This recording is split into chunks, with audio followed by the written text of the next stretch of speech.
네, 1부는 오랜만에 자동차 상담 준비했습니다. 최근 국내 자동차 시장이 심상치 않은데요. 수차례 화재가 발생하면서 리콜을 진행 중인 현대자동차의 코나 일렉트릭, 최근 브레이크 결함 문제와 단종설까지 제기가 되고 있습니다. 소비자들은 현대차를 상대로 집단 소송에까지 나선 상황인데요.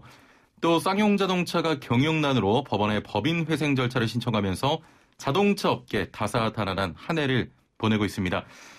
자, 여러 이야기 포함해서 최근 자동차 시장 소식 자세히 짚어보겠습니다. 방송 들으시면서 자동차에 대해 궁금한 점 있는 분들 단문 50원, 장문 100원의 유료 문자 샵 0945번으로 보내주시길 바랍니다. YTN 라디오 유튜브와 애플리케이션 댓글창도 열려 있습니다. 참여하시는 분들 중에 한 분 선정해서 책 선물 드리는데요. 배우 정혜리의 에세이 채우지 않아도 삶에 스며드는 축복, 이 책을 다산 북스에서 드립니다.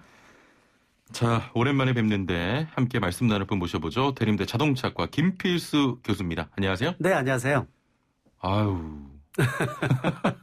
어떻게 지내셨어요? 예, 그냥 뭐 정신없이 지내고 있습니다. 바쁜데 예. 다람쥐 쳇바퀴 돌듯 그러다 보니까 좀 단순해지다 보니까 다들 국민들이 다 그러실 거예요. 굉장히 어려운 상황이어서 아마 이번 겨울 어떻게 지내느냐가 가장 중요하지 않나 이렇게 보고 있습니다. 예, 교수님이 안 나오시고 나서 네. 반응이 많이 줄었습니다. 별 말씀을. 자, 바쁘시겠지만 건강 잘 챙기시고 네. 특히 코로나19 조심하시길 바랍니다. 알겠습니다. 네. 교수님께서 제가 알기로는 한 1, 2년 전부터 그 네. 마이너 3사의 GM 네. 그리고 쌍용, 르노죠? 네, 맞습니다. 르노 삼성. 예, 네. 예. 좀 어려울 것이다라는 칼럼들을 계속 써오셨는데 네. 쌍용 자동차가 법원에 기업 회생 절차를 신청을 했습니다. 맞습니다. 네. 지난 15분기 연속 적자였다고 하는데 계속 상황이 좀 어려웠던 겁니까? 그 SUV 강자 중 하나지 않습니까? 그렇긴 하더라도 차종이 SUV에 한정돼 있다는 단점이 있고요. 일단 세단 자체가 없거든요. 더욱이 이제 디젤 엔진 기반이기 때문에 디젤 쪽은 전 세계적으로 사라지고 있는 기술이라고 보시면 될 것 같아요. 결국 미래차, 무공해차, 또 자율주행 이런 꼭지가 지금 주목을 많이 받고 있는 상태인데 이런 주도권에 대한 부분들은 상당히 고민이 많았던 게 쌍용차였기 때문에 특히 뭐 적자 누적돼 있는 상태였고 가장 중요한 게 모기업인 마인드라가 투자를 어떻게 해주느냐가 가장 중요했었어요. 역시 상한금 적자가 누적되다 보니까 그 비용에 대한 이자를 갚기도 쉽지 않아서 아마 이번에 모기업인 마인드라에서 아예 법정관리 신청을 한 것으로 지금 보고 있는데 위험 신호가 이제 본격적으로 수면 위로 올라왔다 이렇게 보시면 될 것 같아요. 결국은 자동차 제작사는 자동차를 많이 팔아서 수익을 극대화한다든지 또 투자자를 제대로 모집을 해줘야 되는데 지금 두 마리 토끼를 하나도 지금 못 잡고 있는 상태가 쌍용차고 또 미래지향적인 부분도 좀 취약하기 때문에 또 정부에서도 개입할 수 있는 여지가 없어요. 한국GM 같은 경우에는 3년 전에 이 8,100억 원을 투자를 할 때 이 GM 본사에서 상당 금액을 이제 투자를 했고 그거에 맞춰서 매칭 펀드로 정부에서 8,100억 원을 넣고 또 산업은행이 2대 주주기 때문에 명분이 있었습니다. 그런데 지금 쌍용차 같은 데는 한 주도 없고요. 또 빚만 산업은행이 지고 있는 상태니까 아마 그런 상태에서는 아마 이 정부의 어떤 투자라든지 이런 걸 끌어내기 상당히 어려워서 결국은 투자자를 어떻게 모집하느냐가 관건이라고 보시면 좋을 것 같습니다. 쌍용차면은 티볼리도 있고 조금 전에 말씀드렸듯이 SUV 강자인데 지금 차박이 굉장히 또 열풍 아닙니까? 맞습니다. 그러다 보니까 이 쌍용차 이 칸 시리즈 같은 경우 인기가 상당히 많이 있는데 그래봤자 이 국내 1년 동안에 그래도 많이 성장한 게 차박 문화이기 때문에 관련해서 오토 캠핑 관련 차가 4만 대 수준이라고 보시면 돼요. 이것도 지금 치열한 상태이기 때문에 이거 하나 가지고 사기는 좀 어렵고요. 쌍용차가 티볼리 이후에 완전히 이 풀체인지 모델이 나온 것이 6년이나 됐기 때문에 그래서 그러나 다른 제작사들은 수준이 상당히 높아지면서 다양한 신차가 나오고 있어서 또 소비자의 눈높이에서는 사실 차별화가 되면 안 되거든요. 그런 측면에서 팔만한 차가 앞으로 많이 나와야 되는 게 또 쌍용차의 숙제가 아닌가 이렇게 보고 있습니다. 지금 한 3개월의 시간을 좀 벌어뒀는데 앞으로 어떻게 되는 겁니까? 쉽지는 않습니다. 3개월 사이에 채권자들하고 협의를 통해서 뭔가 그림을 제대로 그리지 않으면 그다음부터는 긴축 정책 들어가고 아마 이 구조조정에 대한 부분들 아마 논란이 좀 많아지겠죠. 노사관계도 굉장히 옛날부터 안 좋았잖아요. 안 좋았죠. 그래서 그나마 6개월 전에 마지막 해고 노동자 복직이 이루어졌는데 6개월 만에 다시 이제 법정 관리 들어가니까 좀 아이러니하고 안타깝습니다. 그런 측면에서 보면은 3개월 사이에 마인드라가 노력을 하겠지만은 지금 얘기 나오는 게 미국의 HAAH라는 자동차 유통사가 있어요. 근데 연간 매출이 250억 원뿐이 되질 않는 회사인데 5천억 원이 넘는 쌍용차를 인수한다. 라는 건 뒤에 그렇죠. 뭐 예. 그런 얘기도 많이 있었죠. 중국 지리자동차 등 뭐 뒷배경이 있다 이런 얘기가 있는데 일단은 투자를 유치를 해줘야 되는데 예. 제가 보기에는 이렇게 질질 끄는 이유 중에 한 가지가 헐값으로 만드는 것 같아요. 쌍용차의 가치를 자꾸 이제 어려운 상황이기 때문에 가치를 낮춰가면서 어느 헐값에 인수하게 되면 또 쌍용차가 문제가 될 수가 있거든요. 예. 결국은 같은 일이 반복되고 똑같은 노사관계가 어긋날 수도 있는 거고 또 제일 중요한 것은 역시 투자자를 찾아서 제대로 투자를 받아야 되고요. 또 팔만한 신차가 나와서 이 점유율을 올리지 않으면은 자동차 제작사의 의미가 없기 때문에 그렇습니다. 더더욱 그리고 이제 더 중요한 것이 협력사, 부품사들이 더더욱 어려운 상황이 누적되고 있기 때문에 예. 정부에서는 뭐 만기 연장 등 다양한 대책을 지금 마련 중에 있지만 쉽지 않은 상황이다 이렇게 보고 있습니다. 예. 지금 또 하나의 문제가 네. 쌍용차의 협력사만 해도 전국에 240여 개 정도 되고 네. 고용 인력이 약 5만 명이에요. 맞습니다. 자동차 부품업계 전반에 퍼질 충격도 좀 클 것 같은데 괜찮을까요? 굉장히 어렵다고 보고 있습니다. 지금 뭐 국내의 제작사 자체가 이번에 코로나로 인해서 물론 자동차 분야는 선방을 했습니다. 예. 그 선방을 해도 완성체에 들어가는 것만 있는 게 아니라 부품사들이 해외에 수출하는 물량도 상당하거든요. 근데 해외가 유럽과 미국으로 이 코로나 팬데믹이 상황이 이루면서 사실 부품 수출도 원만하지 못해가지고 부품사들은 어려움에 가중되는데 쌍용차를 주로 매개체로 하고 있는 부품사 입장에서는 어려운 부분들이 가중화될 것이고요. 아마 이런 상태로 법정 관리 들어가면 차에 대한 이 판매는 더 줄어들 것으로 예상을 하고요. 여기에 공급하는 부품들 훨씬 더 줄어들기 때문에 어떻게 보면은 2차, 3차 이 부품사부터 도산을 시작을 하거든요. 예. 그래서 그런 부분들을 정부에서 눈여겨보고 좀 문제가 발생하지 않게끔 얼마만큼 관리를 잘하느냐도 정부의 어떤 역할이지 않나 이렇게 보고 있습니다. 예, 조금 좀 암울한 미래가 맞습니다. 그려지네요. 장점을 지금 쌍용차에 찾아야 되는데 장점을 찾기가 쉽지 않다는 겁니다. 예. 주로 뭐 아까 말씀드렸다시피 주로 구시대적인 부분들이 많고 미래지향적인 내년에 또 원래 쌍용차가 E100이라는 전기차가 출시될 예정인데 워낙 전기차가 내년에는 중흥기에 접어들기 때문에 수입 전기차까지 해서 아마 완성도 좋은 가성비 최고의 전기차가 한 20종 정도가 되지 않을까 이렇게 보고 있어서 굉장히 많네요. 이 속에서 살아나야 되거든요. 그게 쉽지 않다 이렇게도 보고 있어서 신차가 나온다고 소비자가 그 차를 찾는 건 아니기 때문에 그렇습니다. 얼마큼 경쟁이 높느냐가 답이라고 볼 수가 있습니다. 예, 알겠습니다. 쌍용차 이야기는 여기까지 해보고요. 네. 교수님 뭐 오시자마자 상담이 점점 들어오고 있어요. 자, 단문 50원, 장문 100원의 유료 문자 샵 0935번으로 자동차 관련 고민들 또 질문 남겨주시면 김필수 교수가 잠시 뒤에 상담 도와드리겠습니다. 선착순으로 상담 진행되기 때문에 지금 서둘러 보내주시길 바라고요. 애플리케이션 댓글창도 열려 있습니다. 자, 현대차 코나 소식도 전해드리죠. 단종 소식이 들려오고 있는데 이게 어떻게 된 겁니까? 2018년부터 판매돼서 사실 전기차 중에서 코나 전기차가 가장 효자 종목이라고 보시면 될 것 같아요. 지금까지 판매된 대수가 거의 지금 13만 대 이르고 있거든요. 그래서 국내에서만 거의 2만 한 5, 6천 대 정도 판매됐으니까 굉장히 효자 종목입니다. 물론 이제 이 코나 전기차는 전기차 전용 플랫폼을 통해서 나온 모델은 아니고요. 내연기관차에서 엔진 변속기 빼고 배터리 모터를 놓기 때문에 배터리 팩이 5군데로 좀 나눠져 있어요. 그래서 어떻게 보면은 이 홀로 생산한 모델이다 이렇게 볼 수가 있는데 일단은 인기를 상당히 많이 끌었고요. 또 특히 지금도 유럽에서 가장 인기를 많이 끌고 있기 때문에 이 코나의 페이스 리프트 모델을 유럽에다가 수출하는 것은 결정이 됐어요. 그런데 내수 판매는 단종을 시키겠다 이렇게 지금 결정을 한 상황입니다. 이유는 여러 가지가 있습니다. 일단은 올해 들어와서 판매가 작년에 비해서 급감을 했습니다. 그 이유가 코나 전기차 국내에서 아마 화재 생겨서 아마 난리 났던 거 아마 아실 겁니다. 그럼요. 14건이 발생을 했는데 2건이 해외에서 국내에서 12건이 발생을 했습니다. 그런데 일단 배터리 문제여서 배터리 리콜을 지금 거의 다 한 99% 정도 했을 겁니다. 그래서 거의 다 끝났지만은 실제로 원인에 대해서는 아직 완전히 밝혀지지는 못했어요. 배터리 셀의 분리막 문제가 불량이냐 아니면은 이 양질의 배터리인데 이 BMS 같이 배터리 매니지먼트 시스템 어떤 소프트웨어 뭐 충전에 대한 부분들이 너무 과도하게 한 게 아니냐 어떤 부분인지에 대해서는 명확하게 아직 나와 있지는 않기 때문에 아마 내년은 넘어갈 것으로 보고 있고요. 그다음에 전자브레이크도 리콜이 결정이 되면서 코나 전기차가 올해 들어와서 순환 시대다 이렇게 보고 있습니다. 그렇죠. 면서 부정적인 시각이 많이 팽배되면서 판매율도 좀 줄어들었고요. 또 현대차가 내년에 eGMP라는 전기차 전용 플랫폼을 발표를 했습니다.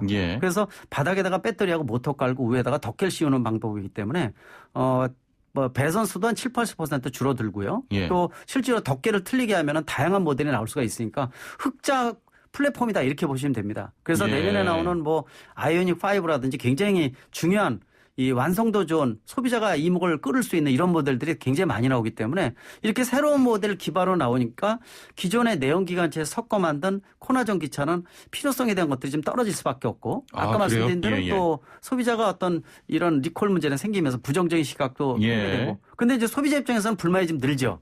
결국은 코나 전기차의 중고차 가격이 좀 떨어질 수밖에 없고요. 또 단종을 시킨다는 얘기는 부품 공급에 있어서 시기적으로 고민이 많이 되기 때문에 이런 어떤 양면적인 부분들을 얼마큼 잘 구사하느냐가 관점이라고 볼 수가 있습니다. 조금 전에 그 코나 전기차를 전기차 플랫폼에서 생성한 게 아니라 좀 내연기관 라인에서 이렇게 만들었다고 말씀하셨는데 맞습니다. 원래 그 일반적인 방식은 아닌 건가요? 아닌데요. 처음에 초기에는 전기차를 만들 때 전기차 전용 플랫폼을 통해서 만들기는 쉽지는 않아요. 이런 모델이 이제 테슬라 같은 모델인데요. 테슬라는 원래 자동차 회사가 아니었기 때문에 아예 전기차 전용 플랫폼을 시작해서 만들어서 상당히 이 완성도를 좋게 할 수가 있었다 이렇게 보고 있는데 현대차가 내년부터 생산하는 게 전기차 전용 플랫폼인데요. 이 모델은 생산 자체가 15만 대 이상이기 때문에 흑자 모델입니다. 그러니까 이 현대차뿐만이 아니라 전 세계적으로 폭스바겐부터 글로벌 제작사들이 다 전기차 전용 플랫폼을 통해서 내년부터 본격화됩니다. 그러니까 대량으로 생산할 수 있는 플랫폼을 구축한 거죠. 그러니까 이제 내년부터 전기차 중흥기다 이렇게 얘기를 하고 있고 또 완성도가 좋기 때문에 소비자의 만족도도 높은 모델이 내년에는 쏟아진다. 이런 상태이기 때문에 코나 전기차의 모델을 굳이 만들어야 되느냐라는 부분이 있어서 일단 국내 단종은 결정을 했고 유럽은 인기가 계속 있다 보니까 지속적으로 일단 코나 전기차 페이스리프트 모델, 업그레이드 모델을 판매하기로 결정을 한 상태라고 보시면 될 것 같습니다. 자, 지금 계속 그 전기차 화재 발생을 했어요. 앞서 화재 발생 원인은 아직까지는 규명이 안 된 겁니까? 맞습니다. 아직까지는 배터리 문제인 건 확실히지만은 이 배터리 자체의 문제냐 아니면 배터리를 제대로 활용을 못해서 생긴 문제냐 이 부분에 대한 것은 완전히 해결 사항이 아직 아니고요. 아마 내년으로 좀 넘어갈 것 같아요. 근데 소비자 입장에서는 불안한 부분이 있거든요. 그렇지 않아도 얼마 전에도 테슬라 모델 Y가 화재가 생기면서 이 탑승자가 사망한 사고도 있어가지고 소비자 입장에서 상당히 좀 불안감이 있기 때문에 그런 부분들 좀 투명하게 원인을 정확히 밝혀서 국민들한테 알려야지 전기차 활성화 시기에서 부정적인 시각이 팽배되지 않을까라는 측면에서 지금 고민이 많은 시점이기 때문에 정부가 좀 더 빠른 시간 내에 완벽하게 원인을 밝히고 대책을 세워야 되는 부분들 리콜도 확실하게 이루어져야 되는 이런 역할이 중요하다고 볼 수가 있습니다. 전기차 협회장이시죠? 맞습니다. 아니 조금 전에 전기차 플랫폼 이야기하시면서 배터리 아래에 두고 그 위에 이제 덮개를 씌우는 형식이다라고 하셨는데 방지턱 같은 거 넘을 때 그 배터리 안 조심하셔야 됩니다. 실제로 이제 전기차에 대한 것들을 지금 뭐 내년에 더 확대를 하고 보조금도 어느 정도 괜찮고 충전기도 늘리지만은 전기차 운영하시는 분들은 상당히 좀 조심해야 될 게 몇 가지가 좀 있어요. 올여름에는 그런 문제는 없었지만은 전기차가 많아지면은 물론 2, 3단계로 안전장치가 있지만은 이 물이 들어와서 침수 도로를 지나간다든지 바닥에 물이 들어온다든지 하게 되면 내연기관차에 대비해서 바닥에 배터리가 있기 때문에 물을 멀리하는 게 좋거든요. 그래서 감전에 대한 가능성도 있기 때문에 항상 조심하셔야 되고 조금 아까 말씀하신 대로 대한민국이 전 세계에서 과속 방지턱이 가장 많은 국가거든요. 근데 문제는 높이나 폭이 틀리고 또 도장이 이게 흐려지면서 잘 안 보여가지고 아마 내연기관차 지나가면서 과속 방지턱 바닥에 쿵쿵거리면서 지나간 경험이 한두 번 있으시거든요. 방지턱 이렇게 높은 경우도 있으니까. 맞습니다. 근데 전기차인 경우에는 더 낮습니다. 바닥에 또 내년부터는 전기차 전용 플랫폼은 특히 바닥에다가 다 설치를 하기 때문에 과속 방지턱에 치고 지나가면은요. 지금 쓰고 있는 게 리튬이온 배터리인데 리튬이온 배터리는 이 가장 장점이 크지만은 가장 큰 단점이 열에 약하다는 겁니다. 즉 충격이라든지 압력을 많이 받게 되면은 그 해당 부위에 열이 발생을 해서 문제가 생길 수가 있으니까 과속 방지턱 지나갈 때 조심하시고요. 또 이를 충전할 때 비가 올 때 젖은 선으로 충전하지 마시고. 감전 위험 때문에. 맞습니다. 그래서 그런 몇 가지 부분들은 꼭 주의를 하셔야 된다고 말씀드릴 수가 있습니다. 알겠습니다. 자, 전기차 이야기하고 있었는데 전기차 시장이 굉장히 활발해졌어요. 특히 올해 전기 트럭 판매가 승용 전기차보다 좀 많이 팔렸다면서요? 많이 팔렸습니다. 지금 국내에서 전기 트럭 1톤 트럭이 두 가지 모델이 나오고 있는데 정부에서도 보조금 자체가 중앙정부에서 1,800만 원 전체에서 1,800만 원 지원해주고 있으니까 상당히 높은 금액이어서 소진이 될 정도로 인기를 많이 끌었습니다. 왜냐하면은 출력도 괜찮고요. 또 실질적으로 이 기존의 디젤에 비해서 전혀 배출 가스가 없죠. 예. 그래서 친환경에 대한 부분들도 정부에서 인센티브 정책을 많이 주고 있기 때문에 인기를 상당히 많이 끌고 있습니다. 예. 그래서 내년에는 1,800만 원에서 1,600만 원, 200만 원이 좀 보조금이 줄어들어요. 그래서 약간 줄어들지만은 내년에 보급되는 트럭 대수가 2만 5천 대로 늘어납니다. 예, 올해 예. 1만 5천 대에서 늘어나니까 내년에 한번 보시는 것도 괜찮고요. 그만큼 완성도 좋은 1톤 전기 트럭이 상당히 좀 인기를 끌고 있다라는 예. 측면에서 앞으로 1톤 트럭을 바꾸실 분들은 전기 트럭도 한번 생각하시는 거 아주 그렇습니다. 좋다고 보고 있습니다. 예, 알겠습니다. 네. 자, 상담 이어가 보겠습니다. 0931번님. 차를 8만 킬로미터 정도 탔는데 부쩍 승차감이 안 좋아진 느낌입니다. 차 종류는 2012년형 그랜저 HG입니다라고 하셨거든요. 네. 어떤 게 문제일까요? 라고 하셨네요. 일단은 8만 킬로 정도 됐으면은 일단 노후화가 진행된다 이렇게 보시면 될 것 같아요. 예, 예. 정비 자체도 집중적으로 단골 정비업소에 좀 들리셔서 좀 보시는 게 좋고요. 예. 특히 승차감에 대한 부분들은 이 고무에 대한 부분들 예를 들어서 고무의 탄력성을 많이 잃어버리는 경우가 많거든요. 엔진을 지지해주는 고무라든지 차에 대한 어떤 현가장치, 예를 들어서 완충장치 같은 것들이 들어가 있는데 이런 부분들이 제대로 동작되는지를 한번 점검을 하셔야 돼요. 예. 필요하면은 뭐 기름칠도 하셔야 되고 또 부품 교환도 필요한 부분이 있기 때문에 한번 전체적으로 정비를 하시면 더 좋을 것 같아요. 그렇다고 이런 거 점검할 때 특히 뭐 수리를 받는다고 비용이 많이 들어가는 상태는 아니라고 보고 있습니다. 고장난 건 아니고 일단 느낌 자체가 운전자보다도 본인의 차를 잘하는 사람이 없거든요. 그래서 평상시에 들리지 않던 소리가 들린다든지 또는 예를 들어서 승차감 자체가 뭐 과속 방지턱 지나갈 때 둔탁감 자체가 좀 완전히 출렁거린다든지 출렁거리는 것 자체는 쇼업쇼버라고 이 완충 장치에 대한 부분들이 나갈 수도 있거든요. 그래서 그런 부분들을 한번 점검하시고 해당되는 부품 교체하시면은 훨씬 더 안정감 있게 가지 않을까 이렇게 보고 있습니다. 그렇습니다. 네.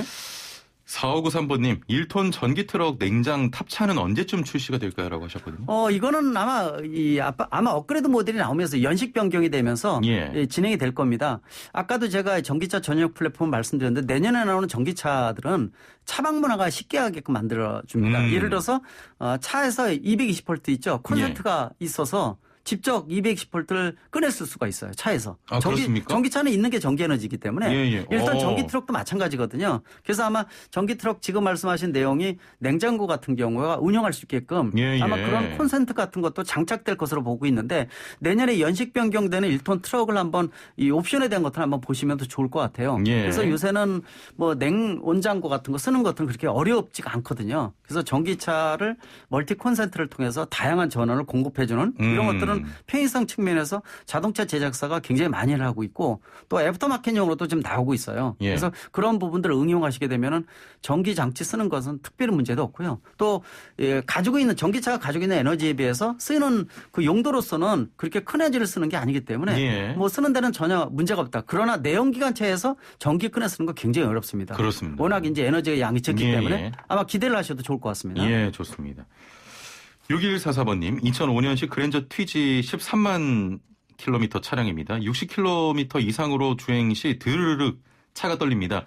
약 3초 정도 지나서 나사 풀린 듯한 떨림 횟수는 수시로 떨립니다. 여름에도 떨림 증상이 있습니다라고 하셨거든요. 아마 가속할 때 12만 킬로미터 정도면 아까 7, 8만 킬로미터 벌써 노후가 시작된다 이렇게 말씀드렸는데 12만이면 벌써 한참 점검을 좀 하셔야 될 때예요. 이때는 예를 들어서 이 흡기 쪽에 대한 여러 가지 카본이라든지 여러 가지 찌꺼기 같은 것들이 많이 껴 있는 상태이기 때문에 사람으로 따지면 동맥경화 같은 게 생기게 되면은 모든 문제가 시작점이라고 보고 있거든요. 차의 진동이라든지 가속 페달 밟을 때 차가 어느 순간에 어느 RPM에서 진동을 일으킨다든지 이런 부분들 보게 되면은 뭐 예를 들어서 점화 플러그라든지 이런 것들도 다 점검을 하셔야 되지만은 일단 공기가 빨려 들어가는 부분들 쪽에 카본이나 여러 가지 찌꺼기 같은 것들 한번 이런 것들을 한번 손을 보시게 되면요 훨씬 더 차가 매끄럽기 때문에 그 기본적인 상태를 먼저 한번 치유를 하고 그다음에 진행되는 상태가 좀 더 개선이 됐는지 또 다른 문제가 있는지를 한번 점검하시는 것도 좋다고 보고 있으니까 일단은 들어갈 때 공기의 어떤 카본이나 여러 가지 찌꺼기